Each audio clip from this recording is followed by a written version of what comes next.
What's up everyone, welcome back to more Reddit stories about entitled people, insane people, and everything in between. So as usual, be sure to subscribe if you haven't yet for more Reddit content, and let's get into today's stories. My father's girlfriend's creepy and invasive gift to me. I'm expecting my first child due in February. This is the first grandchild on both sides, so everyone is very excited about it. My father's girlfriend Lena and I have an okay relationship, but we're very different people. I don't like most of the things she likes and vice versa. There's no bad blood between us, but she can be a bit pushy sometimes, so we're not exactly close. One of the biggest differences between me and Lena is our stance on influencer culture. She loves it, I don't. Since I got pregnant, she's been sending me posts on Instagram of random influencers talking about their experiences with childbirth, motherhood, etc. A few months ago, one of her favorite influencers gave birth and filmed the whole thing. She posted a cutesy, poorly edited video of the baby being born, and her entire family watching from outside the delivery room, with country music playing in the background. Lena sent me that video, and I remember telling her I'd never do something like that. My husband and I celebrated Christmas at my cousin's place with the rest of my family. When it was time for us to exchange and open our gifts, Lena gave me an envelope. Inside was a videographer's business card. She told me she was hiring him to film my birth. I seriously cannot imagine being filmed while going through a medical procedure, and I don't want anyone besides my husband at the hospital with me. I've been clear about that since I announced my pregnancy. I didn't want to embarrass Lena, so I thanked her when she gave me the card. Yesterday, my husband and I had lunch with her and my father, and I told her that while I appreciated the gesture, I didn't feel comfortable with a videographer. I said she didn't have to get me anything else for Christmas, but I'd appreciate it if she didn't hire him. Both she and my father got offended, and we ended up having an argument. At one point, Lena started crying and said she couldn't understand why I'd pass up on the opportunity of creating such a beautiful memento of my child's birth. I replied that I found the idea of having someone film me during such a vulnerable moment to be creepy and invasive, and that this wasn't the first time I expressed I was uncomfortable with it. My father said that it was rude of me to say that and refuse the gift, and he's very disappointed in me. My husband agrees with me, as does pretty much my whole family. I don't really think I did anything wrong, but my father's reaction is freaking me out. So there are some things in life that would be totally normal to want to film as a sort of memento, special moments like a wedding for example. And while something like giving birth is a special occasion, it's not exactly something you can expect everyone to want to film. For a ton of reasons that don't even need to be pointed out, it kind of speaks for itself. So to push this onto someone and expect them to be grateful for it and then be offended when they're not, it's just like, come on, you really can't comprehend how some people might not want to do this? Even if the video is just to keep for yourself, I can still see someone not wanting to do this. Or rather, a lot of people not wanting to do this. But then I also wonder if Lena is also expecting OP to post it on social media too if she did go through with it. Something tells me that might also be the case. And if OP even did go through with it but just wanted to keep the video to herself, then would she still be offended that OP didn't want to post it on social media as well? And this is all to say that if this is something you want to do yourself, then no problem, more power to you, who am I to judge? But maybe don't push it onto other people and expect them to be open to it too, and then get mad when they're not. Breaking up with my girlfriend because of a caught cheating prank. I, 26 male, broke up with my girlfriend, 25, of 2 years, because of something that happened recently, and now my friends are saying I massively overreacted. So a few days ago, my girlfriend and a close mutual friend decided to play a prank on me.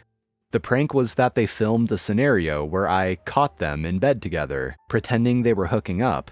They set up a hidden camera in the bedroom, and when I walked in, I saw them in just boxers and my girlfriend in a bra and panties, straddling him, acting like they were mid-hookup. To make it more realistic, they even made some noises and tried to act like it was happening for real. I was shocked, furious, and immediately confronted them, as I thought it was real at first, like an actual betrayal. And then I walked out of the room and started leaving the house, when they followed me, screaming it was just a prank, and then showed me the video they'd been recording. To be honest, I felt completely betrayed, not just by the idea of the prank, but also because of how they had gotten undressed to film it. I know it's meant to be funny to some people, but for me, it felt disrespectful, and I was hurt. The whole thing felt like a violation of trust, even though I know they weren't actually cheating. I told her I couldn't be in a relationship with someone who would do something like that, and I ended things right there. She's devastated, and our friends have been telling me I overreacted. They think it was just a harmless prank and I should have taken it better, but I can't shake the feeling that it crossed the line for me, especially with how intimate and uncomfortable it felt to see them in that situation, even if it wasn't real. Now I'm left wondering if I made the right decision. I'm starting to doubt myself because everyone else seems to think I blew it out of proportion. Update. My ex-girlfriend was really upset with all the hate she received online and blamed me for painting her in a bad light. I told her I did no such thing. She just didn't like that she got called out on her behavior. The mutual friend who was also part of the prank is now also pissed off at me and saying I went way overboard. I told them both to F off and have blocked their numbers. Our friends have since started taking this more seriously after reading some of the comments on here, with a few taking my side and saying what my girlfriend and the friend did was horrible. Others still think this was all unnecessary, and I should have just laughed it off and moved on. The thing about this though is, where do you cross the line between something being a prank and being too far and just not a prank anymore? I think that's subjective and it's different depending on the person. And in this case, I think OP is totally justified to feel they took it too far. First of all, I generally just think pranks where you make someone you care about think that something terrible has happened, and then just say, oh, just kidding, is honestly just mean-spirited in my opinion. And I just don't see what kind of enjoyment someone can get out of that. Temporarily hurting someone just to tell them it was a joke? It doesn't matter if it was a joke or not if the pain you made them feel in the moment is real, and I just don't get why you would do that to someone you care about. No matter which way you look at it, I think intentionally deceiving someone like this, even if it's as a joke, will do nothing but cause harm to the relationship. And aside from that, the prank even involved them stripping down in their underwear and straddling each other. But as long as they say it's a prank in the end, it's okay. Next time, they might as well have OP walk in on them kissing, because if they say it's a prank afterwards, then it's all good. See what I mean though? Like, where do you cross the line? So yeah, doing something like this to your partner is just straight up disrespectful, if not an outright betrayal of trust, in my opinion. What do you guys think? Phone? Sorry, just my diabetes pump. This story dates back to my senior year of high school, 2013. My school was quite small. We had a graduating class of 92, so everyone knew everyone. All the teachers were amazing and very involved in our academic lives, and for the most part had nothing but good intentions. Unfortunately, there was one teacher, our English AP teacher, who was just an absolute jerk. She was the type of teacher that if she saw you with your cell phone out, even during lunch or in between classes, she would take it, give it to the principal, and give you detention. I decided to mess with her one day because she was quite clearly in a pissed off mood, and the opportunity was perfect. I was standing in line for lunch and I got my pump out. I was diagnosed with diabetes at age 8, and I have had an insulin pump since 9. It looks pretty similar to a cell phone other than the tube running from it to my body. Without looking closely, it can be easily confused with a cell phone. She sees me playing with my pump and comes over to me. This is obviously not exact words used. I more than likely was a little disrespectful, but I definitely knew the boundaries, and would never be so blatantly rude or disrespectful that it would be deemed necessary to get detention. The teacher says, "Give it to me now and follow me to the principal's office." No, I need this to live," I said. "Give it to me now, I will not ask again." "No, leave me alone, I just want to eat my lunch." She then grabs my arm and drags me to the principal's office. I was very close to the principal as I was the class president, so I spent a lot of time with her planning school events and such. "This student had their phone out during lunch, refused to give it to me, and was rude and backtalked me," said the teacher. "Is this true?" "No, ma'am, my cell phone is currently in my locker." "I saw you playing with it in line." "Please give us your cell phone," said the principal. "Okay, follow me to my locker then." "No, give it to us now, it is in your pocket," said the teacher. "No, it's not." "Then empty your pockets." I proceed to empty my pockets, which was a pack of gum, and then I have my pump in my hand, because it's connected to me so I can't put it on the table.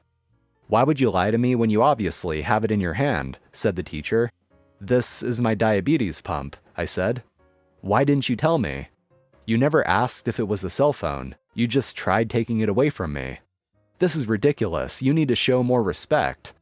I think we are done here. Teacher, you can leave. I will talk with OP, said the principal. The teacher leaves and is quite obviously pissed off about the situation. I tell the principal about the trap I set for the teacher and that I hope she isn't pissed at me and I won't do it again.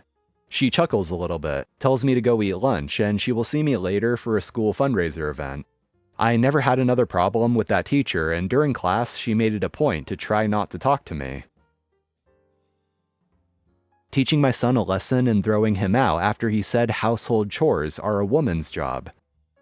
I, 34 male, have a 16-year-old son with my ex, 34 female.